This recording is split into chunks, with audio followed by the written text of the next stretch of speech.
Hello and welcome to another episode of the Dial Global Virtual Lounge. This is a show where we discuss the future of the modern workplace and the impact of diversity, inclusion and belonging with the world's most successful and innovative business leaders. Today, I'm delighted to be joined by Ciara Lakhani, Chief People Officer at Dashlane, and Jay Leaf Clark, Head of IT at Dashlane. Today we're going to be discussing a wealth of different subject matter within the Black Lives Still Matter terminology and going beyond BAME, which stands for Black, Asian, Minority, Ethnic, for those that perhaps do not know the shortened version. We're going to be talking about the importance of maintaining momentum behind the race and ethnicity agenda, in addition to how Dashlane has really taken action and has listened to its employees. So welcome to the show, Ciara and Jay. It's great to have you here today. Thank you. Great to be here. Thanks so much. So Jay, I think we'll start off with yourself, if that's okay. It'd be great for our listeners and the audience within the network to have a little flavor of what each of you is about, both as human beings, but also within the wider business context. Because Jay, I know that you're an IT leader, you've had over a decade's worth of experience leading innovation, IT departments, from small startups to large corporations. It'd be great to scratch below the surface and find out a little bit more about what you are doing at the moment and what makes you tick, frankly. Yeah, thank you. It's funny because mostly when I'm having business type meetings, I'm talking about my sort of background professionally. I've been working in IT for 16 years and, I've spanned a couple of companies across the country in the US. But outside of being an IT guy and a techie, I am a small town guy from Ohio, coming from a very small town. I grew up in a very, predominantly Caucasian neighborhood. Had a great upbringing with my mom, who's a single mom. And, through my education and the opportunities that I was sort of given, I've been fortunate to be able to travel across the U.S. and, really devote my life towards my labor of love, both professionally and personally, which is tech, being a gadget guy. And, I've also been lucky enough to find some great family and friends. This past year, I got married in Italy to my partner, JJ.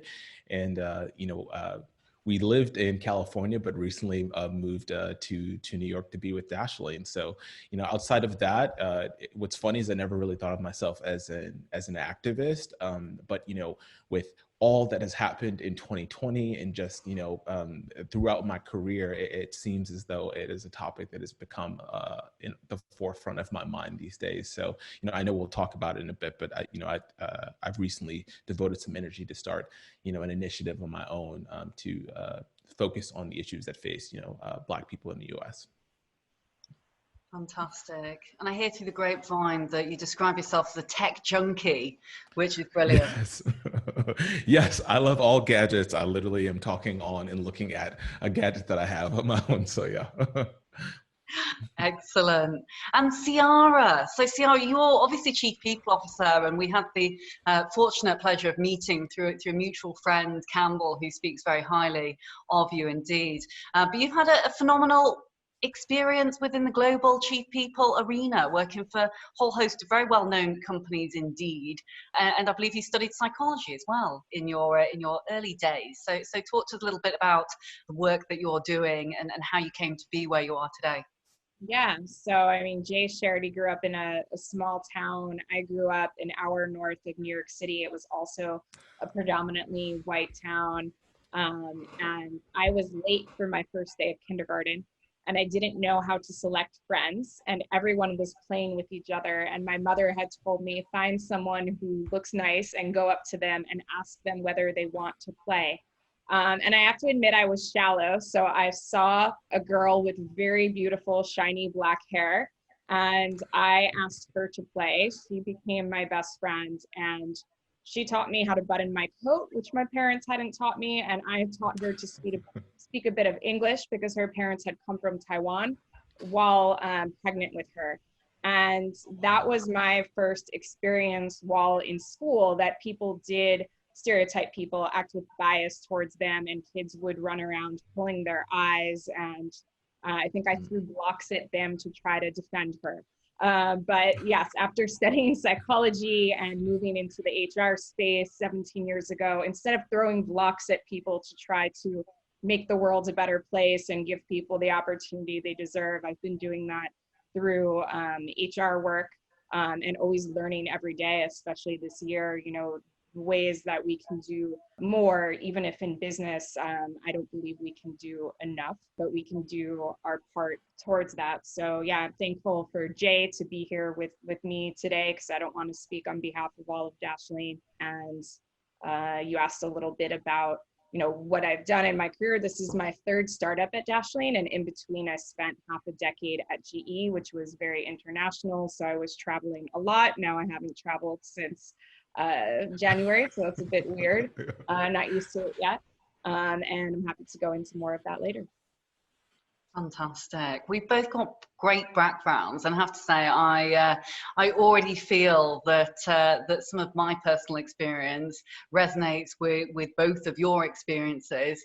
You mentioned, Ciara, there, defending your friend in early life at school. Well, I remember being teased about my eyes when I first came to the UK, and it was, it was quite a, I mean, you don't know when you're a child, you don't know what you don't know, and it is just the absolute raw kind of depiction of stereotypes, and not necessarily meaning something in a harmful way, but the impact it can have on your early life and later on in the career, I think can really be astronomic. And so, Jay, also very interested to learn more about unpicking some of the experiences that you had, because I think as an ethnic minority, and certainly being Black like yourself, another layer on top of the already difficult situation when it comes to being in a minority, whether that be that you're from an ethnic minority background, whether it be that you are the only female in a boardroom or at whatever senior level that you are, etc.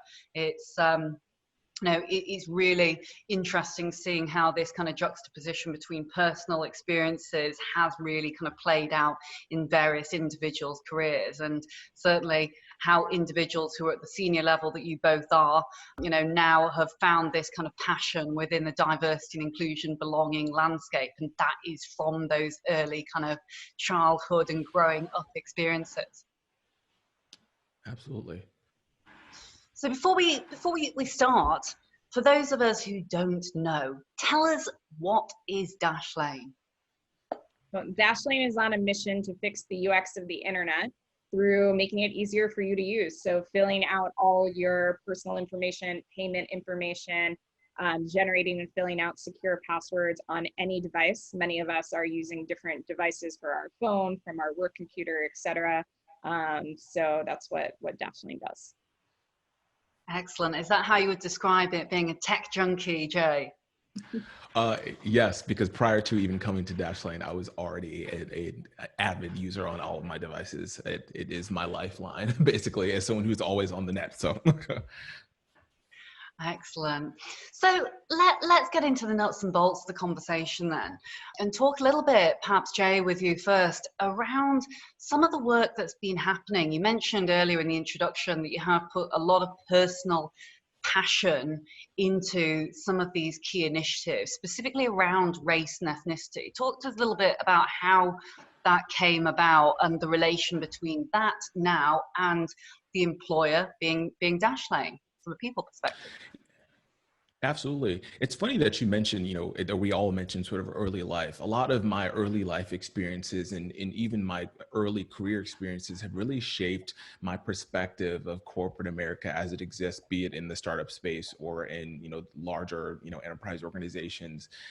What I found is a lot of my career and early life I've spent as just an observer, individual contributor, just sort of taking it in and trying to learn to not be in the way or not stand out in such a way to receive the negative impact. But like we mentioned, now in 2020, not as though it didn't exist before, it certainly did. I've really tried to take the opportunity to point out, things like microaggressions or stressors that, people of color feel in the workplace, and use the position that I have as a leader in an organization and just as an individual who is, more confident and mature in himself and in life to, talk about those things with my work peers and also with the people in my life. So, I mean, I started an organization called Shed Light, Spread Light, and it came after the Black Lives Matter movement and sort of the onslaught of content that everyone was seeing on their social media and in the news. And essentially, the focus was and still is, the conversation around all of the injustice that happens to Black people in the U.S. and across the world. At some point, I knew was going to die down. And depending on how you feel about it now, it is certainly less in the press as it was a few weeks ago. And I wanted to create this initiative to, one, continue to shed light on those issues, even after it was not the popular thing to do, but also take the opportunity to spread light on the people who are actually doing great things, in their communities or around this topic. So that essentially is how I came up with the idea. Now, like I mentioned before, I'm a tech guy and by no means consider myself to be the most qualified or like I'm the single source of truth on this. But I've been very fortunate to work with people who are, and I actually got reached out to about an article that I had done, and I got to bring it to Dashlane and chat about it, and it sort of happened organically from there. Excellent. And it's remarkable that you're willing to share your experiences, because some of the things that I've heard throughout our network, and especially from Black friends and colleagues, are that some are keen to speak out and, like yourself, spearhead initiatives. All are behind it, but some don't necessarily want to speak out about this. We've had a couple of won't name them execs who immediately went to Black colleagues who were really quite upset at being suddenly approached about being the ones to talk about this. Yeah. I mean, talk to me about your feelings when all of this happened, and obviously now it has slightly disapparated, and I think we're all keen to keep the momentum on this, because it is not a trend or a fad or these awful terms that I hear, oh, it's the thing of now. It is not, it's got to be here to stay. But how did you feel during this, and what are your thoughts as a Black man around the experiences of late? Yeah, I mean, I would say initially, I think like most of my family or my friends who are people of color or Black, you feel a bit emotionally exhausted, because when you're not at work, you're seeing all the headlines and they're beating you down because you see yourself in the eyes of these people who are experiencing all of these injustices. But at the same time, I knew that it was important to get the voice, to get something out into the world. And admittedly, I mean, I work for a small organization. I am one of a minority group of people who are Black or people of color at Dashlane, and I just wanted to say something. It felt. And to be perfectly honest, I also feel like I'm at the point in my career where, unlike someone who's an individual contributor or who reports to multiple managers up to the CEO, I felt as though I had less to lose, to be honest with you, that I could come, and say what I had to say. And if I did happen to, unluckily, work for an organization where they were not trying to hear that that it wasn't going to be the end of the world. But I also worked for an organization that actively made me feel as though it was comfortable. I didn't come and say, hey, can we talk about Black Lives Matter at our next town hall meeting, or hey, I wrote a piece on this, can you share that? This was something that was happening whether or not I was involved, and I got to be a part of, which was extremely comforting to me. And I don't feel as though every organization that I've worked for in past would have done it in the same way. So that's what I would say. And I've spoken to people in past who just said like, well, how I don't feel comfortable bringing this up. And that's a real thing. And I couldn't necessarily say, well, just forget that and say what's on your mind, because I do still think that people can very much be negatively impacted by these things, for sure. And what are your thoughts around the importance of role models, or we sometimes call them real models, in representation? Yeah, no, I think it's incredibly important. I mean, one of my biggest role models in my career in tech was a woman by the name of Alita Jones. She was one of my IT managers back when I was a tech in the very early end of my career. One, because I rarely had female leaders that I reported to, and I just always felt like I aligned more with them. But also because I never worked for a person of color, of any color, in my career at that point. So it was proof that, okay, like this goal that I have to be in this position at some point in my career, and I was I think 18 at the time, is possible. So I know for me, I don't know if I would have felt, the same confidence that it was possible to do these things in my career if I had not seen her. And she was also, she said what's on her mind, and of course she said it respectably, and she got things done. So like it was tremendous. So what I like to do now is try and emulate some of that, when I go into my career, where sometimes you just want to agree and nod and not cause any friction. But, there are also times where you've got to say what needs to be said because it's right.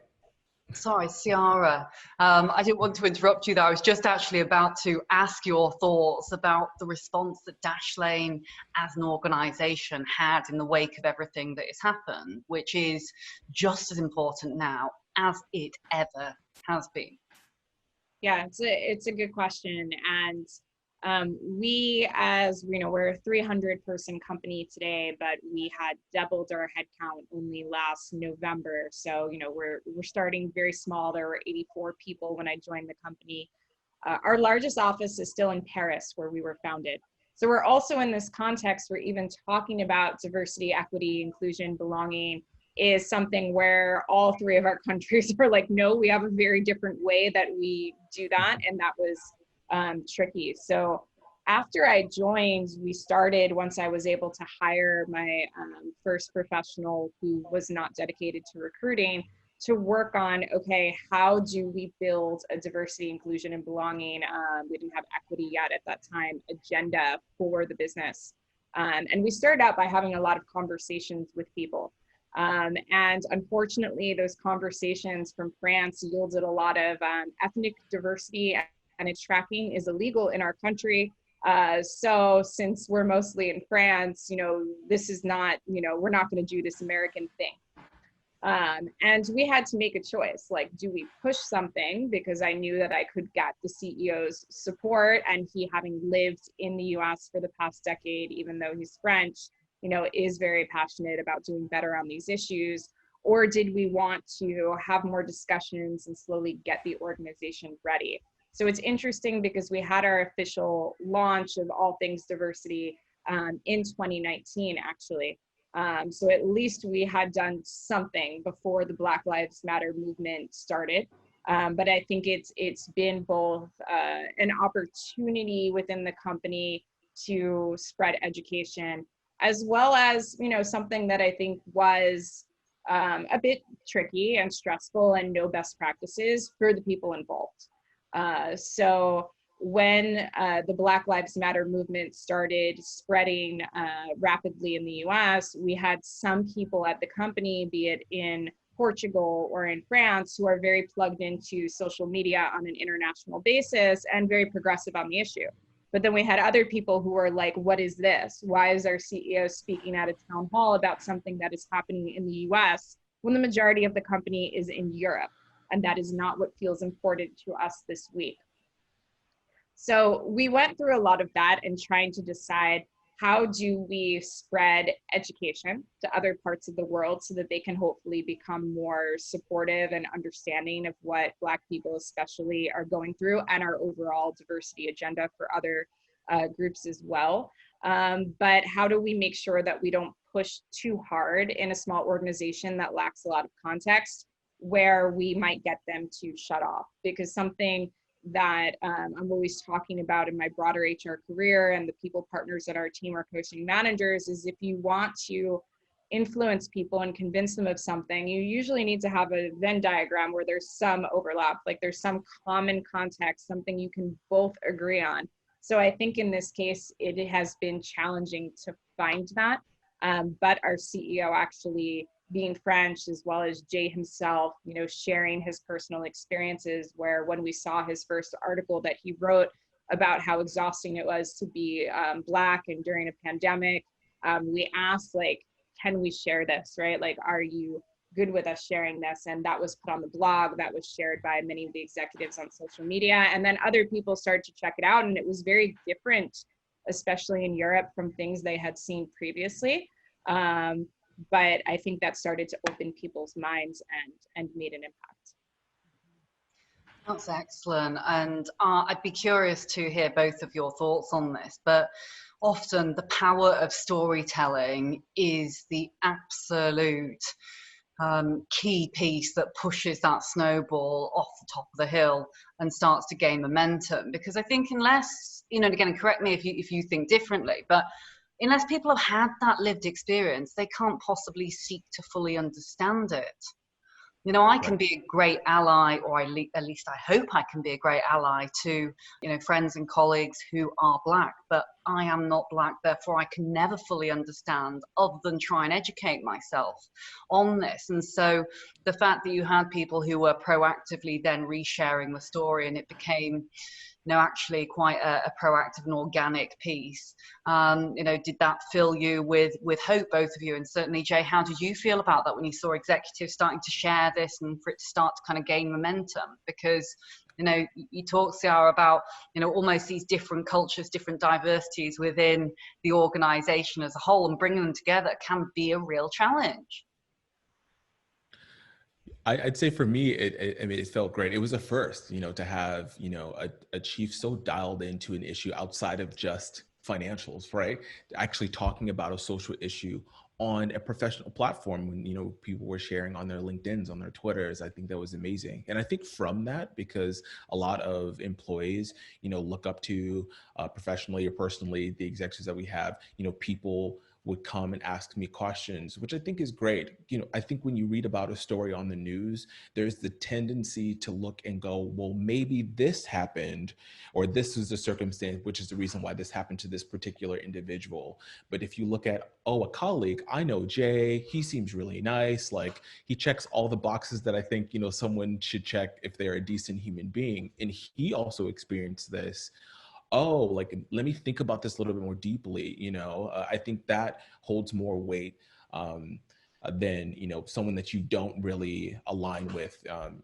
You know, so I thought it was great that people were paying attention to it. Now, I did sort of come across the same thing we mentioned in the very beginning, where, you know, everyone is like, I just want to check on you. And I'm like, listen, I personally am okay. Like, I have a fair amount of privilege myself. You know, but it impacts me. But thank you for checking in. But here are some other things you can do to sort of educate yourself, which I thought was great. But you would rather be asked than not be asked, right? Because I've spoken to a number of execs who then, you know, I think sometimes there is this almost fear of vilification, you know, where they want to do the right thing, but they're too scared that they might use the wrong terminology, or that actually it might come across as insincere. And I always say, just say it. Because what's the worst can happen? Because if the heart is in the right place, then, you know, you might fumble up your words when you're trying to say it, but at least better to say something than not, because otherwise would your silence be noted? What are your thoughts? The intention is so important to me. And I feel like if you know the person, you know, for instance, I've had plenty of, I feel like, direct conversations with Ciara, and because I know her and I know her intention, it's like, whether or not, you know, she gets the acronym off, or, you know, there's something that she doesn't know, you know, she approaches it with a level of humility. And so do so many other people in my life, that I'm like, okay, you know, I'm not going to be offended by this. To be clear, though, not everyone feels that way. Some people feel like, listen, this is an issue that I feel like should be solved. I do not want to be the person that is a part of solving it. I just want to live a nice life and have the things that I should have, and sort of go from there. But, you know, I've taken it upon myself to do, just because it just feels like I must. Like, it feels like internally something that must happen. I, you know, in this position that I am in my life, in my career, you know, I want to do as much as I possibly can. So here we are. So let's talk about acronyms and allyship then, because you mentioned there acronyms, and I don't know how commonly the term BAME is used in the States. That's me putting my hand up there, but certainly in the UK it is a lot, and recently in the press, and I always said, funnily enough, I used to say, well, I don't really like the terminology BAME. It kind of sounds like, oh, I'm a BAME, you're a BAME. You know, you and me, Jay, are both BAME, yet you are Black and I am Chinese, and you know, actually feel more white because I was adopted by white British parents. But it's, yet we're all lumped together in this kind of, this BAME piece in inverted commas. So there is a lot of rejection for that term in the UK. You know, what are some of the commonly used terms over in the States for anyone who's listening in? And what are your thoughts over the various acronyms, the terminologies and pieces? I think that's what worries people a lot of the time. They think, oh my goodness, I don't know that. What's the new, you know, is the LGBTQ, then there's a plus on it, then there's a and, you know, people panic, don't they? Yeah. Ciara, do you want to jump? I can. Sure. Yeah, and then you can correct me if I miss or get wrong, as you said. So it's a good question, because I think, especially if you're posting or sharing things publicly on behalf of your company, you don't want to have something that's outdated or make someone not feel included when the spirit of so much of this is inclusion. We see a lot of, you know, in the US, D&I is probably the one that's, you know, kind of peaked, and a lot of people are still using it for just diversity and inclusion. But before that, it was just diversity. So it was then going through explaining to organizations, it's not enough to just go and hire people who are diverse. And many of the larger organizations were tracking, okay, well, we hired people who are considered diverse in the US, and were they promoted? Did they stay? Right? What did their engagement scores look like? And a lot of those markers were not as strong as they, you know, should have been, to have people, you know, coming and really feeling that they're having as good of a workplace experience as everybody else. And then we followed, and thank you to Pat Waters, who is a great HR leader for many years here in the US, adding belonging to that, saying, you know, diversity and inclusion is not enough, and it's a sense of belonging that's also really important and should be a focus of the organization to foster that for all people. And then lately we've seen a lot of DEI, so diversity, equity, inclusion. So we decided to go with DEIB. We don't know how to say it yet. And because we're all working from home, and we're slacking more and not talking about it as much, we'll have to see how that plays out in the US. But, you know, people are also started to be confused about BIPOC during the Black Lives Matter movement, which became very popular in the US. And what does it mean? And should it be used? And is it all okay to just say people of color? And is it okay to say diverse? And is it okay to say minority? So we're just trying to follow what's out there, as well as listen to feedback that we get from anybody who's identifying with being part of any of these acronyms, and constantly adjust and give people the expectation that, like, these things adjust. And so we're going to watch them, and we're going to adjust as we think it makes sense. And we're always going to explain what the philosophy is behind it, why that resonates with us, and what we're trying to do. Yeah, Interesting. I was just going to add on to what you said. You hit the nail on the head. Like, I think it evolves every day. I mean, in full honesty, and I know we talked about this before the meeting, when you mentioned BAME, I'd never heard of it. I'd never heard of that term before. Really? And I had to make sure I understood it. Yeah, no, Noah had mentioned, BIPOC was the latest acronym that I had sort of like, okay, I got into. Because again, like, you've got the one side of it. Can you explain that one to me? Because we talk kind of BAME and Black Asian. I tend to say race and ethnicity, because to me, then you dig deeper after that. But talk to me about this acronym.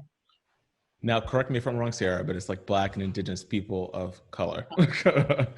Yeah. So like, and that was the latest. And I think it was actually when I wrote the article that I wrote on being, you know, Black during a pandemic, where I had learned that acronym. So that wasn't that long ago either. You know, I tend to say people of color, but when we talk about, you know, Black Lives Matter, I do know a fair number of people who say, like, yes, I do exist in this group, but I do want to zero in on this particular issue that is impacting Black people in the US. So like, you know, people have different feelings about, you know, what terms should be used. I will say from a personal standpoint, again, I think it really is based on your intention. So if you don't say to me BAME or BIPOC or, you know, then, but your intention is to learn or to improve upon, then I'm totally okay with that. I do understand though, as a business though, you do want to make sure that you get the language very, very correct, especially as an HR organization. organization. So yeah.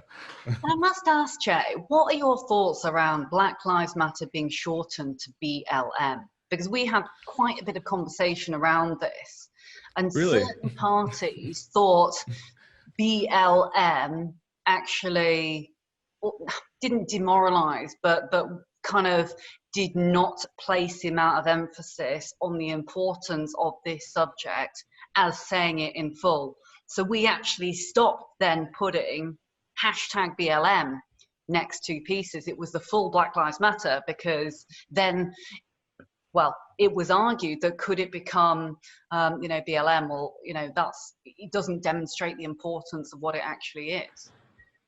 Oh, again, that is a first for me. I don't think I've ever thought about it that deep. I think, again, if I would see it, I would see the intention, the fact that it was there, it was a representation, and you knew what it was when you saw it. I personally wouldn't necessarily get upset. I think I'd be happy that, like, oh, someone is taking the time to recognize the movement at all. But sure, if someone wanted to put Black Lives Matter full out, that's also great. And that's it, you're right. I mean, it's down to individual perceptions. And I'm always try to ensure that, you ask or I ask how people would like to be addressed or what is important to them.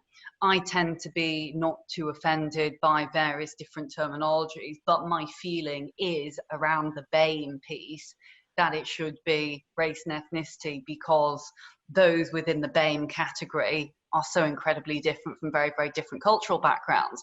Yet then we get into talking about the complexities within each of these different layers. It is so much more complex than people think, because we do naturally affiliate ourselves with a number of different areas of the broader D&I and B continuum, or DEI and B continuum. Whereas I might relate to being, say, BAME, I also relate to being a straight female. I was adopted. I feel very, very predominantly British as well culturally. And so, is it right for us to be segregating people into these boxes, so to speak, or should we be speaking about things more holistically? That is exactly the debate in France, and a lot of it stemmed from after World War II, and that's why the government has made it illegal to track ethnicity, to talk about race. And my loose translation of it, so a French person can correct me, is like the philosophy is like, because we should look at a more holistic solution, we don't believe in making these racial distinctions. But there are a lot of people now in France who are pushing back against that and saying, okay, well, if you don't make these distinctions, then how are you helping different people? How are you recognizing the very hard things that they go through? So that's also a question that we received within our company, right? And why are we doing this? And do we track different things? And of course, like, are we tracking in a system ethnic groups in France? No, it is not legal.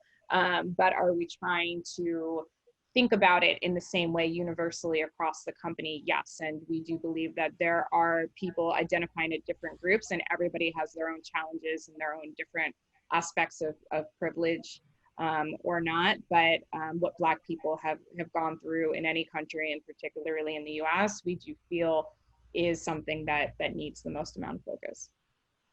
So what's the plan of action moving forward when it comes to developing these different areas? Because I do appreciate it's a challenge, and obviously, I mean, again, my personal views only are that if it doesn't get measured, then it's hard to get it managed in terms of actually giving the support provided. But at the same time, I do recognize that perhaps the feeling of well-meaning is there, because you can go so far into segregating people into boxes that it becomes unhelpful. But I'd like to know your take on that, really, both of you, in fact, and what the future holds really for the plan of action for Dashlane.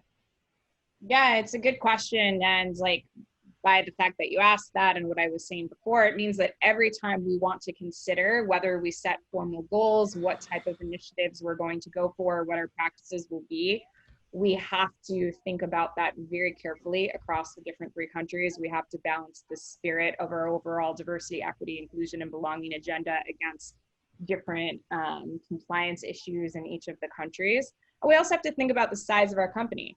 We're a 300-person company. We finished a very big growth spurt. Now our hiring will stabilize for a while, and in the current economic environment, we're not hiring a ton of people. So if we had, for example, hiring goals, right, like, do they make sense, right, for where we are right now as a company? So instead, we thought about what can we do to educate our hiring managers to look at the funnel and different stages of recruitment to ensure that there's more inclusion earlier in the funnel, that we help these candidates to try to get through the process. So we're putting more of the focus in areas like that, as well as what Jay mentioned earlier about the experience he had organically, luckily, the first time that he reported to a woman of color, and how he saw that he could achieve something himself. And so we have, through Plato here in the US is doing a free program for companies short term to invite people to roundtables with different leaders to talk about diversity issues. And we're also giving extra support through our mentorship program to pair people with mentors outside of the organization, because we're not going to go obviously to Jay and be like, Jay, can you be the one mentor of color at the leadership level for every junior person of color who asks? No. So we're fortunate that, like, through relationships that I had in the past, finding people who are willing to give up their time and looking again at everything. And sometimes there's different things by different countries, what the goal is, et cetera, how we would make sure that we have inclusion in our job descriptions, how we support people getting together organically in what you might call ERGs, or employee resource groups here in the US. Excellent. I think the importance of employee resource groups, or again, they have lots of different names: employee resource groups, business resource groups, inclusion groups, all very, very good, because they allow that importance of allyship, which I know we haven't touched on yet. Great to see that you have your CEO engaged in the wider inclusion initiative, because I personally very much think that when this is spoken out about at the top, it does. We often call it the trickle effect. It allows things to start to kind of trickle down and snowball, and it demonstrates that the well-meaning is there. It's important enough to be at board level, to have the CEO speak out about it. And it almost gives, not that we need that permission, but I think, those who perhaps are not as confident as perhaps both of you are, almost gives that permission for others to feel safe, in a safe place and environment, to want to then speak out. What are your thoughts? I mean, I would definitely agree. I mean, I know this goes back a bit ago when you talk about the idea of, is it a great idea long-term to sort of create these groups? Because sometimes people can feel like they're pigeonholed. I think because there's so much education, so much to know for organizations, that it's not necessarily the worst thing. Because as you mentioned also earlier, we've got these acronyms that describe so many different ethnicities that have so many different and very complex ways that they experience life, or race, or sexual orientation, or gender, or any of that. So it's very hard to just say, like, I'm just going to slap this one acronym on it and it sort of takes care of everything, because it's so complex. So you do need to sort of, like, dig in a bit to each. But as someone who checks quite a few of these boxes, I will personally say, I certainly don't want to live my life as though I'm being singled out for any type of reason. I think in a perfect world, I could live just like, any other group, and there would not be a need to have to track me in any way, but the reality is that's just not how the world is. That's not the climate today, for various reasons, of which most people are not entirely cognizant of. It doesn't come to the forefront of their mind. It's learned behavior that is so small and based upon something else that they can't really see it. So it's important to have these types of discussions in groups so you can bring those little things to the forefront. Yeah, it's such a good point, and something we learned last year when, as I mentioned, we kicked off all our efforts, and the first thing we did was to run inclusive language training in each of our countries, which we worked with local representatives and volunteers to modify the training for each of the 3 countries, but then we made all 3 of the recordings available to everyone. And for example, in Portugal, people were saying, but this is part of our culture. We make fun of people for different things. They don't mind. And the message was very much like, we're not telling you what you can or cannot do.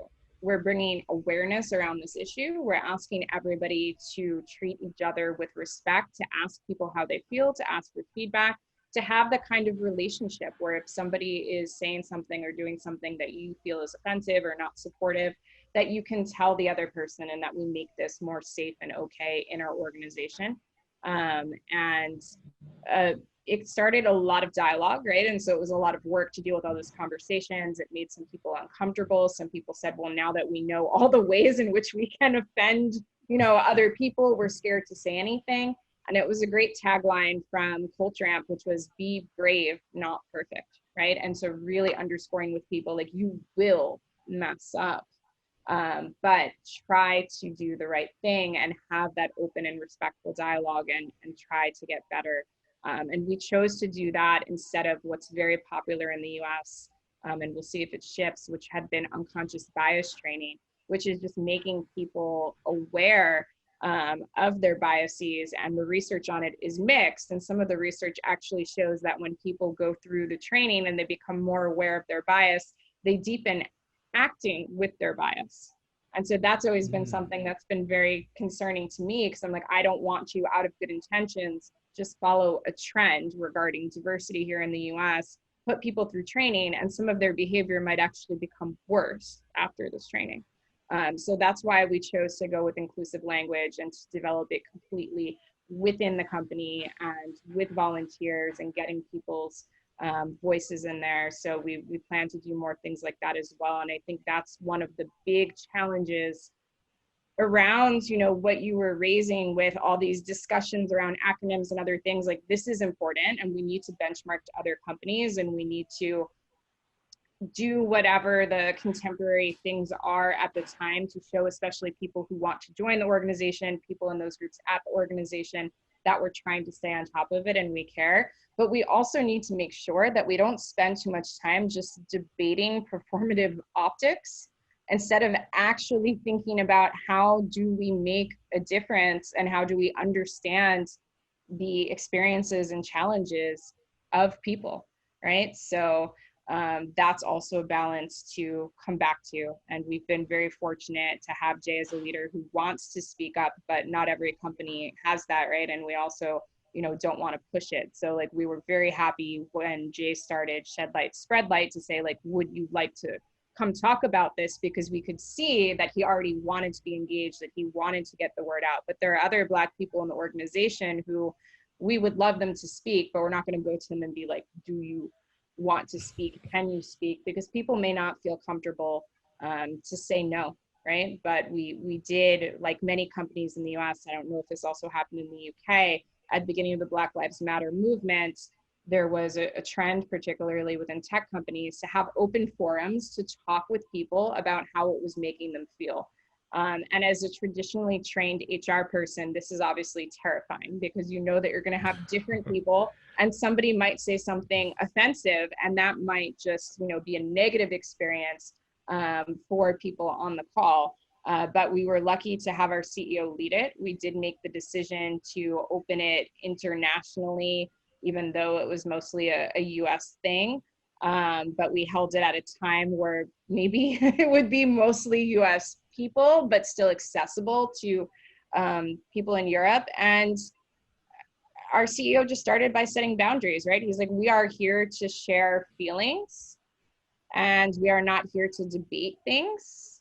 And having a few courageous, people of color who spoke up and shared their experiences, it was really helpful. There was maybe one person who spoke up who had come from different countries, and some of what he said maybe could be misinterpreted. So it was a really scary thing to go through. And I think a lot of business leaders face that, to what you said before about, like, what do I say? And what if I say the wrong thing?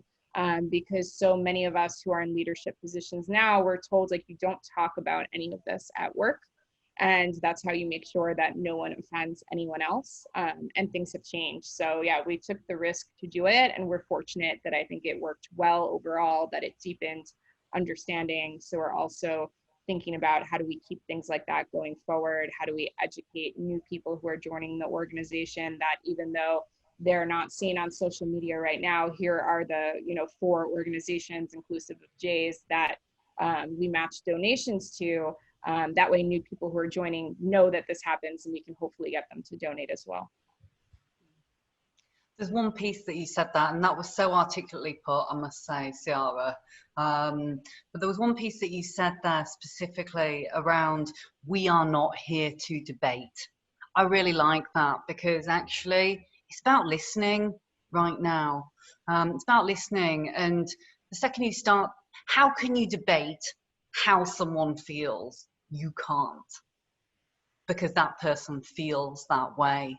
And so really listening and demonstrating empathy, to your points, both of you, on courage. It takes those brave few or groups sometimes to step above the parapet. And, like you say, it's none of us going to get everything right all the time, because we're all human beings, but creating that environment, with certain boundaries where there is no debate, it is a case of sharing, listening, feeling.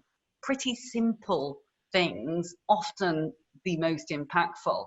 And I really like as well, you alluded to kind of a lot of the peer-to-peer kind of learning piece. And obviously we're all about that at DIAL, because collectively we, with organisations, other organisations, shared experiences, are what really moves the dial in the right direction. And so it's really great to hear, as I hear from both of you and other organisations, that external support and collaboration is really what's being utilised, so that you do, again, as you both said, not put too much pressure on those who are very kind and willing to courageously put their heads above the parapet, take it on often as an addition to the day job, because that's often what it is. And we've seen quite a few D&I execs burn out because there's so much pressure on them. So being cognizant of the fact that that workload needs to be shared and not lumped onto one person's shoulders, I think is a great point that you made there.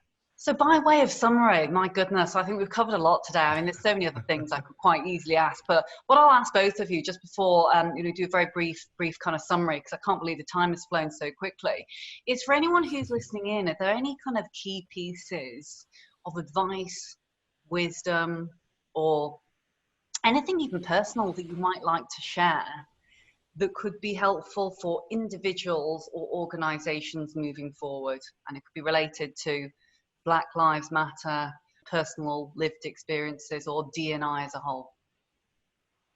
Yeah, there's so much that could be said, and I'll let Jay go after me because he'll be better. But I think it's to restate again, to use that really simple line from Culture Amp that's so good that we put out in our inclusive language training: be brave, not perfect. Do something. Don't wait until it feels like you're sure about what you're going to do, because that might not come. Right. And people need help. And even if we can't do nearly enough from companies to correct the injustices in the world that are very sad, we can do our part, but that requires us to take some risk. So yeah, be brave, not perfect.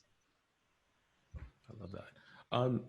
I think I would say I've never worked at an organization over the past 16 years where there wasn't a group of people of color or various groups who didn't feel as though their professional life wasn't somehow impacted in some way or another based on a quality that they had in themselves that wasn't part of the larger norm.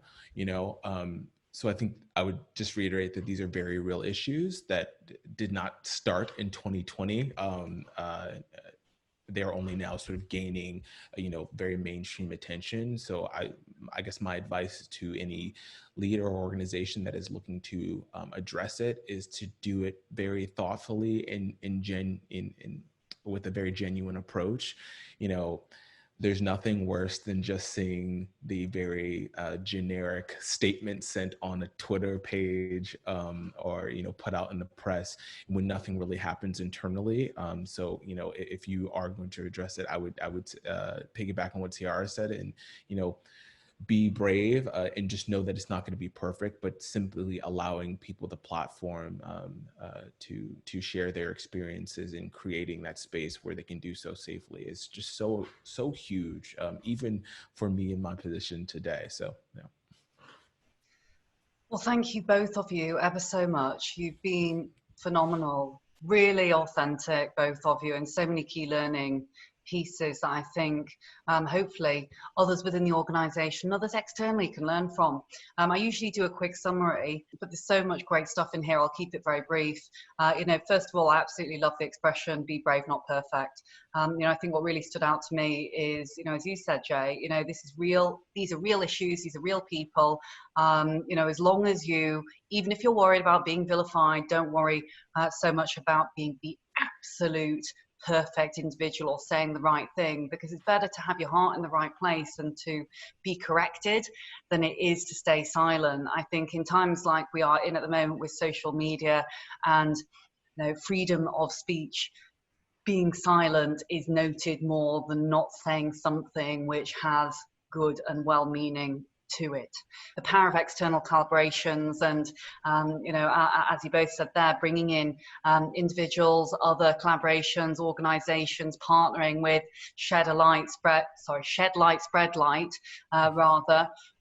really, really critical. This innovative way as well to really breed further aspects of innovation into the organisation and to really allow employees to feel more engaged. But, final other key piece that you mentioned was all this time debating. It can be wasted effort if we spend forever and a day constantly talking about it. Actually, let's take action. Let's lead with the heart in the right place. Let's talk, pull people together where we need to, not make sure it rests on individual shoulders who happen to fall within those minority groups, but really try and make this as holistic an approach as we possibly can, whether that be through open forums, creating groups, but ultimately, really driving towards a better future together and not just paying lip service to it. Right.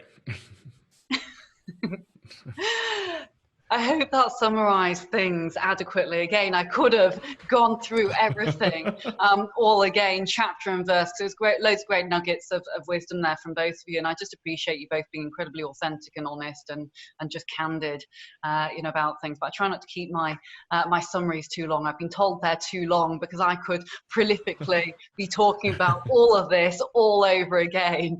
And I don't want to detract from the goodness of the conversation because no one wants to hear from me for the entire time anyway. So thank you both very, very much indeed for taking part today. It's been a pleasure to have you here. For those who are tuning in, you can check out the Dial Lounge on demand with Ciara and Jay from Dashlane at www.dialglobal.org. Check out the community. All the information is in there, and we'll look forward to seeing you again on another episode very, very soon.